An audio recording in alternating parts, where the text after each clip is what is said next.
তারা একে অপরের সাথে একটি চুক্তি করল।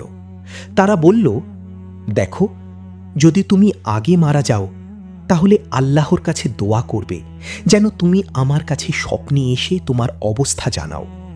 আর যদি আমি আগে মারা যাই তাহলে আমিও আল্লাহর কাছে দোয়া করব যেন আমি তোমার কাছে স্বপ্নে এসে আমার অবস্থা জানাতে পারি। এভাবেই তারা একে অপরের সাথে এই প্রতিশ্রুতি করল।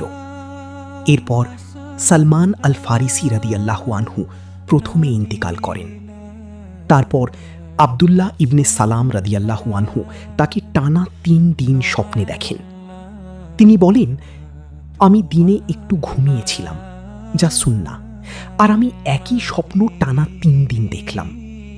এটাই প্রমাণ করে এটা আল্লাহর পক্ষ থেকে সত্য স্বপ্ন। তারপর তিনি তাকে জিজ্ঞেস করলেন, আল্লাহ তোমার সাথে কি আচরণ করেছেন? তিনি উত্তর দিলেন, আলহামদুলিল্লাহ, আল্লাহ আমাকে ক্ষমা করেছেন, আমাকে পুরস্কৃত করেছেন এবং আমাকে উত্তম অবস্থায় রেখেছেন। তখন তাকে জিজ্ঞেস করা হলো, কোন কাজের কারণে তুমি এই মর্যাদা লাভ করলে? তিনি বললেন, আল্লাহর ওপর ভরসা, তাওয়াক্কুল এবং তাঁর ক্ষমার ওপর আশা রাখার কারণেই।